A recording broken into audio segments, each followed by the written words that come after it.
오늘 2장, 오늘 본문의 말씀은, 골로새 교회, 를 비롯해서 골로새가 위치한 곳이 니커스 골짜기라는 지역입니다. 그래서 그곳에는 라오디게아를 비롯한 교회들이 함께 있었고, 그 교회들을 향하여서 라오디게아를 비롯한 니커스 골짜기에 있는 이 골로새 교회를 향하여서 개인적인 이야기들을 개인적인, 그러니까 바울이 지금 이 교회와 맺은 관계들 속에서 편지를 전하는 내용이 있습니다. 그러나 이 내용은 우리가 24절부터 29절, 1장 24절에서 29절에 나오는 소위 이렇게 말할 수 있는데 일반적이고 보편적인 바울의 사역 혹은 사도의 사역을 함께 생각함으로써 이 개인적이고 구체적인 내용들에 대해서 다시 생각할 수가 있습니다. 우리가 이제 사역이라는 것들을 생각해 보면 대부분 현대 그리스도인들은 사역이라는 말이 대부분 사역자라고 불리는 어떤 직분자들에게 한하여서 있거나 아니면 교회의 특별한 어떤 일에 대하여서 사역을 생각하기가 쉽습니다. 그리스도인의 생활이라는 걸 한번 생각해 보면 사실 이제 신자의 생활이라는 것이 기본적으로 늘 그리스도인의 생활 이런 말들을 들으면 직장에서 어떻게 살 건가에 대해서 많이 포커스가 맞춰져 있는 것들, 그렇게 이해를 많이 한단 말이에요.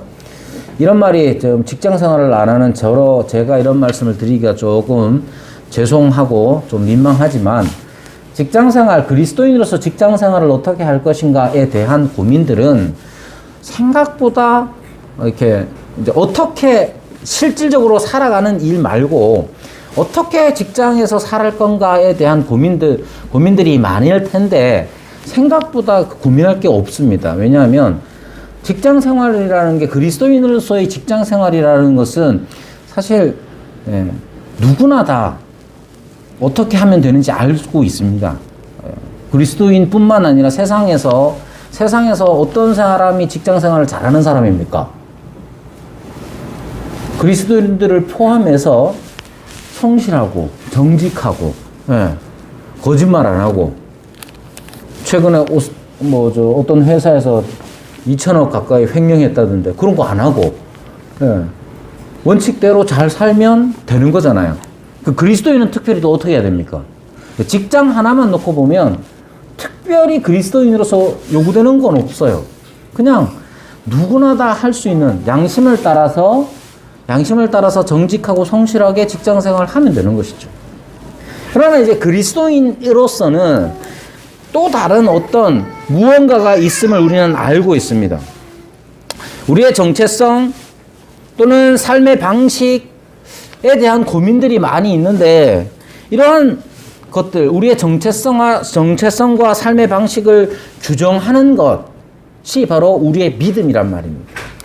그러니까 우리가 어떻게 살 것인가 하는 고민들은 사실 직장 생활을 어떻게 할 건가는 다시 말씀드리지만 직장 생활 안 하는 사람이 말하기 좀 그렇지만 특별히 고민할 건 없어요. 정직하게 살면 그게 어려워서 그렇죠.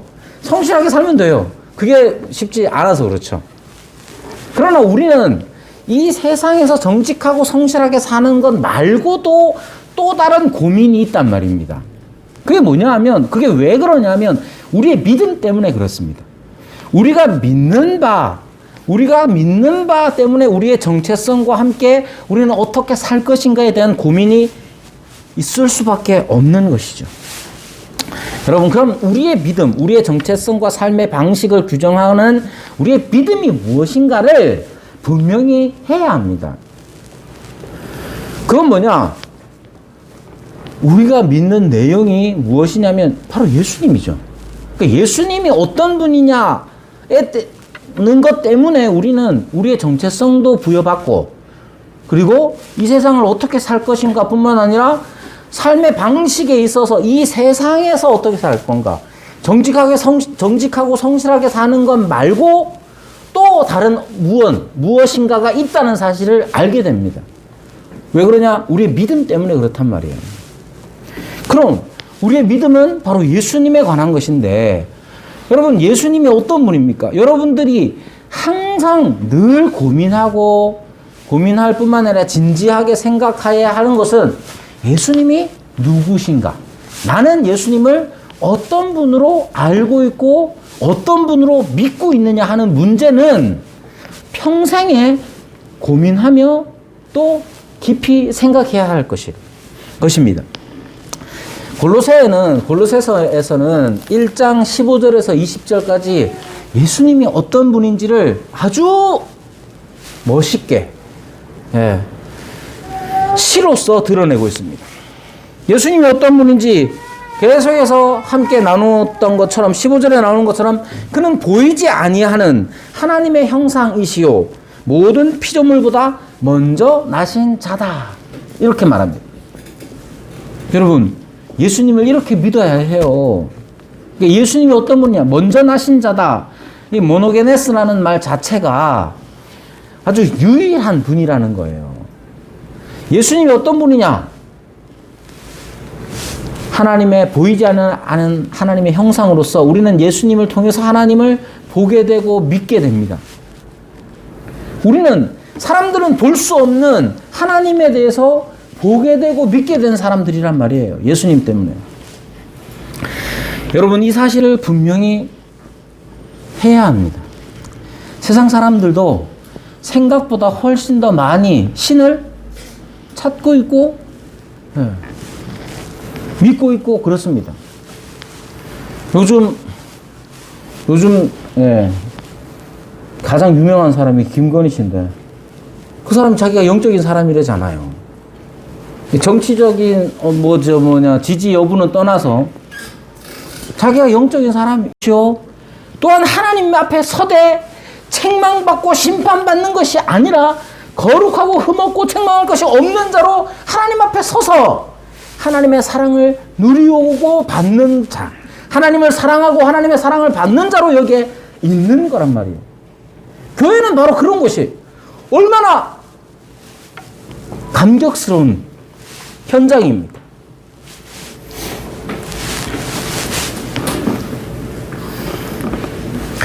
네. 아가 태어나면 울기도 하고 걷기도 하고 결과적으로 나타나잖아요. 복음도 전해지면 결과적으로 드러나는 거예요. 복음이 하나님 앞에 우리를 서게 하는 것이고 하나님 앞에 살게 하는 것인데 그 결과가 뭐냐면 바로 교회란 말이에요. 교회.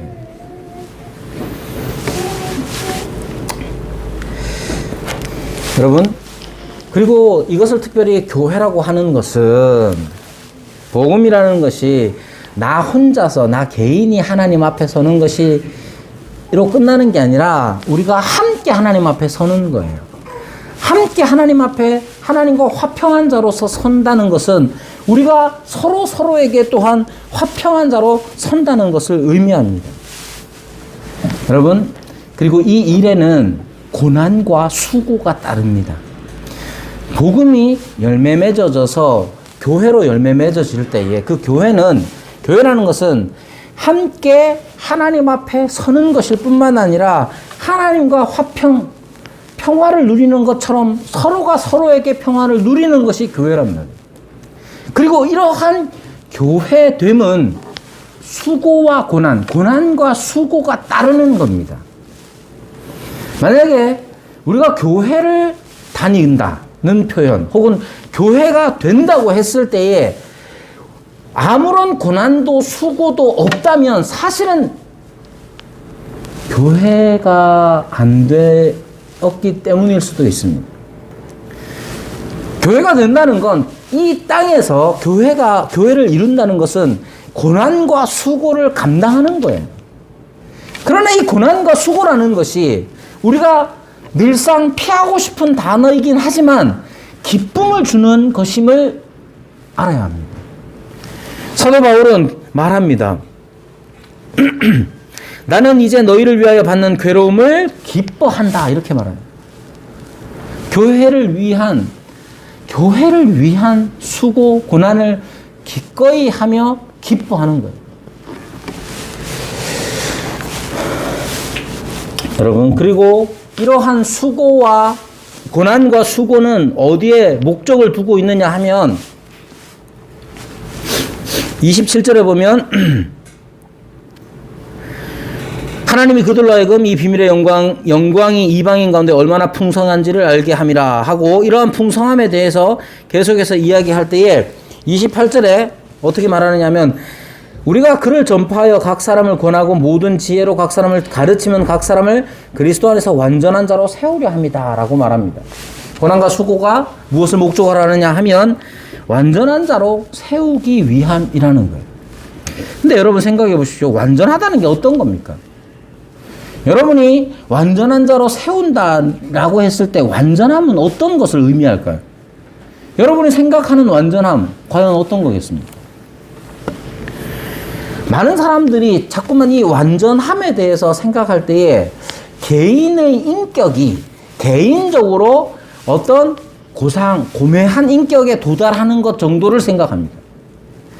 그것은 성경이 가르치고 복음이 가르치는 바와 다른 겁니다.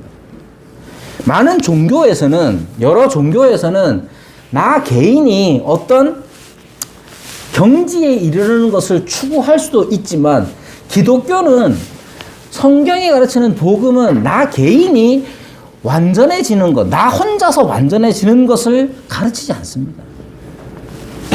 여러분, 여기에 완전함이라는 것은 복음이 가져다 주는 것을 생각해 보시면, 하나님과 화평하고 하나님 앞에 함께 살아가고 있는 우리 서로가 화평하는 것이 완전함의 의미입니다. 그래서 완전한 자로 세운다는 것, 완전한 자로 세운다는 것은 나 혼자서 기도 많이 하고, 나 혼자서 생각 많이 하고, 성경 공부 많이 해가지고 나 혼자서 이루어질 수 있는 것이냐 생각하면 여러분 잘못되기가 십상입니다. 혼자서 하나님 앞에서 완전한 자로 서려고 한다면 결국은 교만한 자가 되거나 다른 사람을 상처 입히게 할 수밖에 없습니다. 그래서 이 완전한 자로 세운다는 것을 가르칠 때에 사도 바울은 그리스도 안에서 완전한 자로 세운다고 분명히 말하고 있어요. 나 혼자서 서는 게 아니라 우리는 그리스도 안에서 완전함을 이루어 가도록 부르심을 받은 겁니다. 여러분, 그리스도 안에서라는 뜻이 무엇인지 또한 생각해야겠죠? 그리스도 안에서 완전이라는 것은 첫 번째, 그리스도 안에 있다는 것입니다. 여러분, 우리가 그리스도 안에 있어야 됩니다. 여러분, 그리스도 안에 있다는 건 그리스도와 하나 되는 거예요.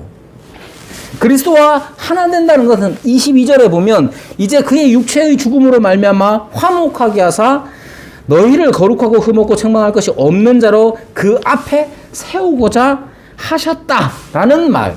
즉 그리스도 안에 있다는 것은 그리스도와 하나됨인데, 그리스도와 하나 된다는 것은 내가 전에 악한 행실로 마음으로 떠나 하나님과 원수되었던 내가 그리스도의 육체의 죽으심으로 말미암아 하나님과 하나 되었음을, 그리스도로 말미암아 하나님과 화목하게 되었음을 믿는 것, 그것이 바로 그리스도 안에 있는 것을 의미합니다.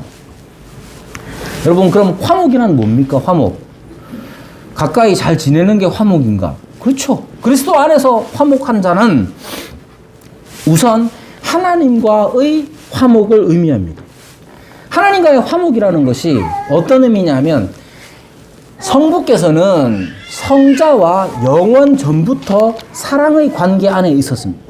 요한복음 17장 24절에 말하는 것처럼, 기도하시는 내용처럼 아버지여 창세 전부터 나를 사랑하신 것 같이 하시는 말씀처럼, 화목이라는 것은 사랑을 받는 것인데, 그리스도께서, 성자께서 영원 전부터 성부의 사랑을 받으시는 것처럼 우리가 그리스도와 하나 되어 그 사랑을 받는 것을 하나님과의 화목이라고 하는 겁니다.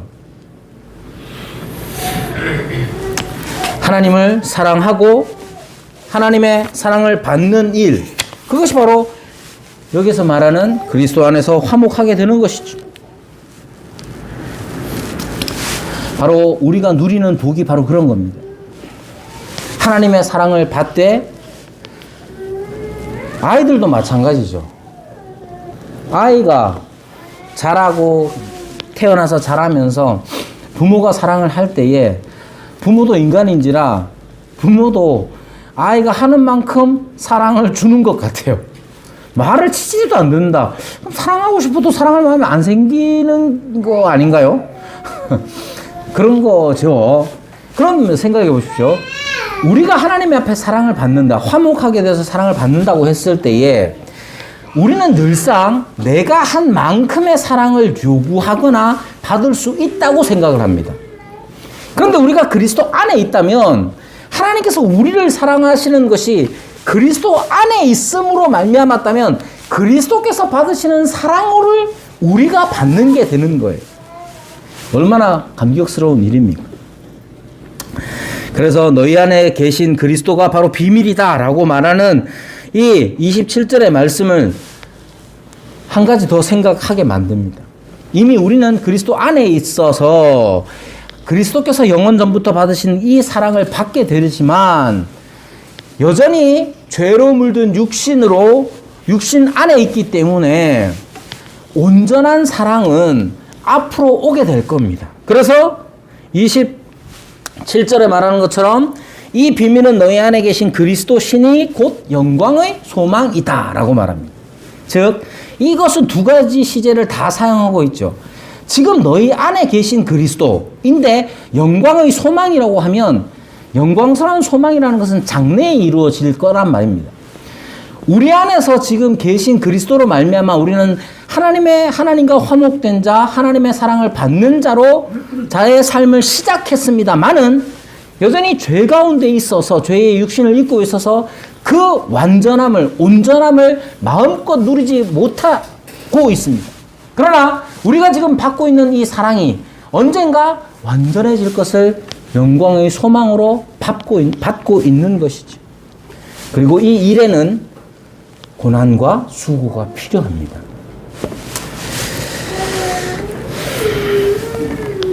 여러분, 복음이라는 것이 이러한 내용들을 품고 있습니다. 하나님과 화목하고 또 우리가 서로 함께 화목하는 것이 바로 복음이고 교회입니다. 오늘 본문에서는 이것을 한마디, 한 단어로 표현할 때 연합이라는 말로 표현하고 있습니다. 하나님과 화목하게 된 것이 하나님과의 연합이요. 또한 그 앞에서 함께 우리가 서로 연합되었다는 점을 가르치고 있는 것이죠. 만약에 우리에게 대적이 있다면 이 대적은 우리의 원수는 우리에 대하여 어떤 적대적인, 어떤 나쁜 짓을 하겠습니까?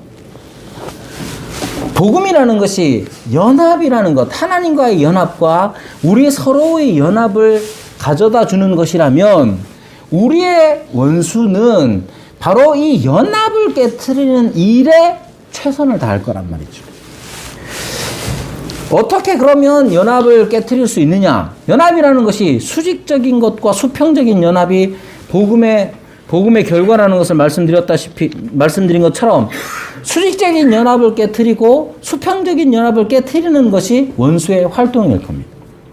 그럼 어떻게 수직적인 연합, 하나님과의 연합을 깨트리느냐 하면 그리스도의 공로, 그리스도의 중보자 되심에 대하여서 뒤흔드는 것이 바로 원수의 활동입니다.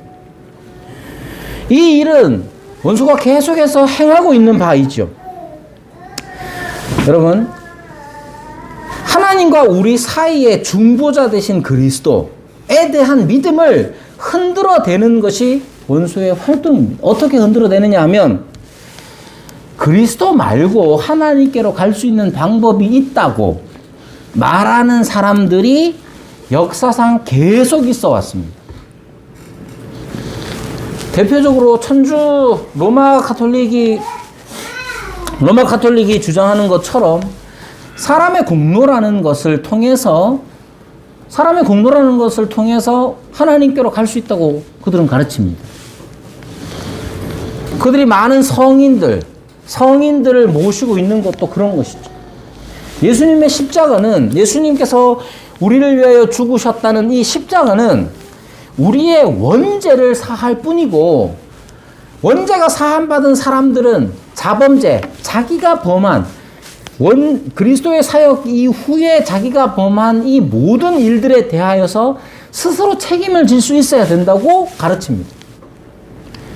그러니까 원죄를 사함받고 나서는 스스로 범한 죄에 대해서는 스스로 감당하고 자기 공로로 채워내야 한다는 것이에요. 이게 실용적으로 보면 사람들로 하여금 신앙적으로 성실하게 살도록 만듭니다. 신앙적으로 성실하게 살도록 만들어주는 방법으로서 이러한 신학들을 주장합니다. 그러나 하나님과의 연합이 그리스도로 말미암지 않고 나의 공로로 말미암아 되는 어떤 부분이 있다는 것 자체가 바로 수직적 연합을 깨뜨리는 것이죠. 그래서 사도 바울은 1장 15절에서 20절까지 그리스도가 과연 어떤 분인지를 그렇게 길게 감동적으로 노래하고 있는 겁니다. 수평적인 연합을 깨뜨리는 방법은 우리 사이에 불신을 조장시키는 것이죠. 여러분, 쉬운 예로 신앙을 버리는 대부분의 사람들이 교회에서 실망하고 사람들 사이에 실망 때문에 신앙을 버리는 경우가 많습니다. 함께 같이 기도 열심히 하고 같이 함께 교회를 섬겼던 사람들이 나한테 사기쳐가지고 돈을 가지고 가고, 믿고 재정부를 맡겼더니 재정에서 자기 돈 써버리고 횡령하고, 그런 일들을 겪다 보면 불신이 쌓이고, 그렇게 해서 그냥 사람들에 대한 불신이 아니라 아예 자기 신앙까지 버리게 되는 거예요. 그러니까 수직적인 연합과 수평적인 연합 자체가 둘 중에 하나만 끊어져 버려도 온전한 연합을 이루지 못할 때가 많이 있습니다. 사실 사람은 믿지 못하죠. 사람은 믿음의 대상이 아니라 사랑의 대상이라고 늘 말하지만 이게 참 어려운 일입니다. 여러분, 여기에 있는 우리도 다 함께 모여서 다 함께 해봐야 얼마 안 되지만 이렇게 1,000명도 안 되는 이 사람들이 함께 모여서 무언가 함께 살아가고 있는 거, 우리 교회는 사실 분위기가 좋잖아요. 분위기가 좋은 이유가 뭐냐? 길게 안 만나서 그런 거예요. 길게 만나가지고 한 일주일이라도 살아보십시오. 아니, 밥에 먹는 거 하나 가지고도 다른 점이 드러나고 다툼이 일어납니다. 그렇죠? 여러분, 근데 그걸로 끝나는 게 아니에요. 저와 여러분 혹은 우리들 사이의 다른 점이라는 게 그냥 다르다로 끝나지 않고 항상 우리 사이의 연합이 깨트리는 걸로 우리의 마음이 막 하게 됩니다. 여기에서 연합을 지키기 위해서 필요한 게 뭐냐 하면 그리스도에 대한 믿음을 가져야 합니다. 여러분, 어떤 사람이 내가 예수님을 믿습니다라고 말하면 성령의 역사로 말미암는 고백으로 우리는 받아들입니다. 이 사람이, 그렇게 고백한 사람이 윤리 도덕적으로 문제가 있다면 교회가 치리하여야 하지요. 여전히 부족한 모습들이 보인다고 하더라도 우리는 치리는 치리대로 하되, 우리가 그 사람을 대하는 태도의 가장 중요한 점은 내 안에 계신 그리스도, 나에게 은혜를 베푸신 그 그리스도, 하나님의 은혜를 믿는 믿음, 그것으로서 사람을 봐야 합니다. 대단히 어려운 일이에요. 여러분, 왜 이렇게 얘기하느냐 하면 지금 사도 바울이 신경 쓰는 게 뭐냐 하면 바로 이런 거예요. 2장 2절에 보면 내가 너희와 라오디게아에 있는 자들과 무릇 내 육신의 얼굴을 보지 못한 자들을 위하여 얼마나 힘쓰는지를 너희가 알기를 원한다, 이렇게 얘기해요. 왜 이렇게 알기를 원하겠습니까? 보지도 못한 사람들인데. 보지 못했다는, 육신의 얼굴을 보지 못했다는 것 자체가 바울에 대한 불신을 불러일으킵니다. 지금 바울은 함께 그리스도 안에서 함께 복음으로 말미암아 함께 하나된 자로서 서 있는데 육신의 얼굴을 보지 못했다는 것 때문에 바울에 대한 신뢰가 깨어지고, 바울에 대한 신뢰가 깨어지는 것은 바울로 끝나는 게 아니라 하나님 앞에서 하나된, 연합된 그 연합을 깨뜨리는 것으로 나오기 때문에 그래요. 그래서 바울이 계속해서 이야기합니다. 무엇을 얘기하느냐? 너희가 알기를 원한다. 내가 얼마나 힘쓰는지 알기를 원한다는 거예요.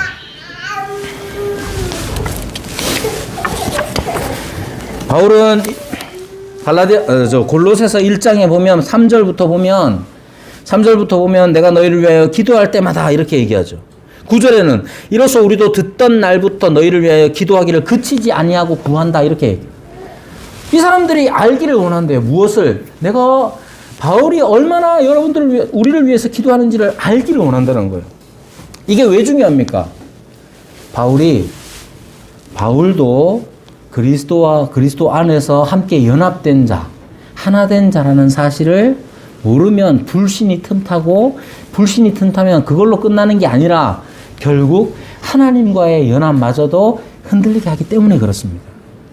여러분, 이 일은 작지 않습니다. 교회를 떠나간 사람들의 대부분을 살펴보십시오.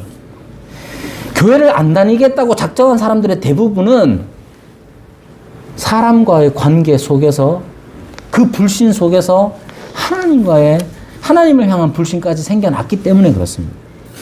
작지 않습니다. 그래서 바울은 이렇게 자기 육신의 얼굴을 보지 못한 사람들을 향해서 자기가 얼마나 힘쓰고 있는지를 알기를 원한다고 얘기하는 거예요. 여러분, 교회는 실체입니다. 교회는 실체. 교회가 실체라는 말의 뜻은 하나님과의 연합, 하나님과의 화목의 실체요. 하나님 앞에서 우리가 하나된 자들의 실체여야 합니다. 그러니까 이 하나됨을, 이 연합됨이 깨어지는 일에 대하여 우리는 예민하고 민감해야 하는 거예요.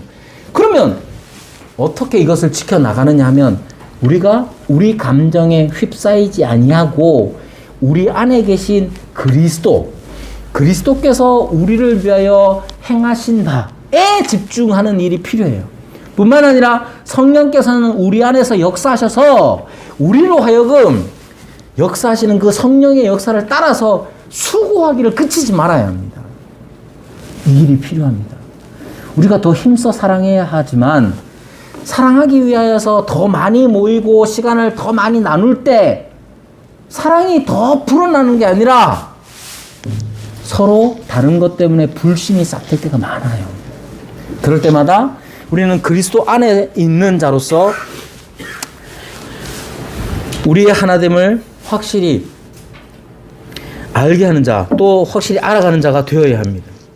그리고 2절에서 계속 말하는 것처럼 이것은 그들로 마음의 위안을 받고 사랑 안에서 연합하여 확실한 이해의 모든 풍성함과 하나님의 비밀인 그리스도를 깨닫게 하려 합니다. 여러분, 우리가 연합을 이루어 갈 때에 그리스도에 대해서 더 깊이 깨닫게 됩니다. 나와 너가 다른 점이 무엇인지를 찾는 건 대단히 쉽습니다. 그러나 그 다른 점 때문에 불신이 생기지 않고 그리스도를 더욱더 바라본다면 그리스도를 깨닫게 되는 겁니다. 그 안에 지혜와 지식의 모든 보화가 감추어져 있음을 우리는 깨닫게 되는 것입니다. 그래서 4절에서는 바울의 경고가 이어지고 있습니다. 내가 이것을 말하면 아무도 교묘한 말로 너희를 속이지 못하게 하려 합니다. 여러분, 교묘한 말로 속이지 못한다는 말, 이 경고를 우리가 분명히 들어야 합니다. 사람들, 연합을 깨트리는 사람들, 혹은 연합을 방해하는 사람들은 교묘하게 어떤 태도를 취해서 설득력 있게 합니다. 그러나 그것은 우리를 속이는 것이죠.